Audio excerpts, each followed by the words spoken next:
হজের প্রথম দিন থেকে শেষ পর্যন্ত কি কি আমল করা উচিত? আমরা সাধারণত যে হজের নিয়াতেই আমরা ইহরাম বেঁধে তালবিয়া পড়ি, তালবিয়া লাব্বাইক আল্লাহুম্মা লাব্বাইক লাব্বাইক লা শারীকা লাক লাব্বাইক ইন্নাল হামদা ওয়ান নি'মাতা লাকা ওয়াল মুলক লা শারীকা লাক, এই স্লোগানে এই গানের সুরে ইহরাম বেঁধে আমরা প্রথম দিন যে সাধারণত মক্কা যারা অবস্থান করেন জি, তারা 7ই জিলহজ সন্ধ্যায় বা রাতে তারা উঠে মিনাতে চলে যায়। মাবিদ মানে মিনায় 8ম দিন ইয়াউমুত তারবিয়া বলা হয়েছে, যে ওই দিন পশুদেরকে পানি পান করার জন্য রাসূল করিম সাল্লাল্লাহু আলাইহি ওয়াসাল্লাম মিনাতে অবস্থান করছেন।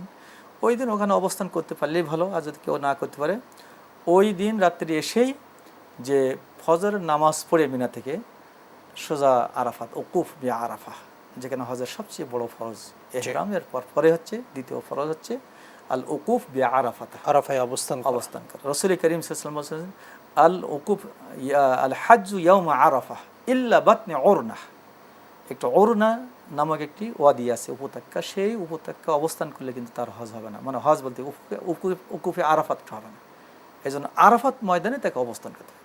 এখানে কিছু দোয়া দুরুদ এবং আল্লাহ রাসূল করিম খাসভাবে দোয়ার কথা বলছেন, সেটা বলছেন লা ইলাহা ইল্লাল্লাহু ওয়াহদাহু লা শারীকা লাহু লাহুল মুলকু ওয়া লাহুল হামদ ইহয়ী ওয়া ইমীতু ওয়া হুয়া আলা কুল্লি শাইইন কাদির। অথবা আল্লাহ রাসূল বলেছেন যে আল্লাহর কাছে সবচেয়ে 4টি জিনিস সবচেয়ে প্রিয়, যে আহাব্বুল আমাল ইলাল্লাহি আরবাহ ওয়া হিয়া সুবহানাল্লাহ আলহামদুলিল্লাহ ওয়া লা ইলাহা ইল্লাল্লাহ আল্লাহু আকবার। মোট কথা আমরা বলতে পারি এই পুরো হজের সফরটাকে আমল দিয়ে সাজানো, আমল দিয়ে একদম তারতিব সহ। আলহামদুলিল্লাহ, যেহেতু আমাদের এই ব্যবস্থা আছে, হজের গাইড আছেন, তারা কিন্তু হেল্প করবেন, তবে আমাদের মন মানসিকতা এটা হতে হবে যে আমি পুরো সময়টাকে আমল দিয়ে খুবই সুন্দরভাবে কাটাবো, যেন একটি মুহূর্ত আমার নষ্ট না হয়। শুকরান, জাযাকাল্লাহ শাইখ। দর্শক, আমরা যদি সত্যি এভাবে পুরো আমল দিয়ে হজটাকে সাজাতে পারি, তাহলেই কিন্তু আল্লাহ নবী সাল্লাল্লাহু আলাইহি ওয়াসাল্লামের সেই প্রখ্যাত হাদিস যে আমরা নিষ্পাপ অবস্থায় পুনরায় বাড়িতে ফিরে আসব, এবং আল্লাহর পক্ষ থেকে এটি হবে কবুল হজ।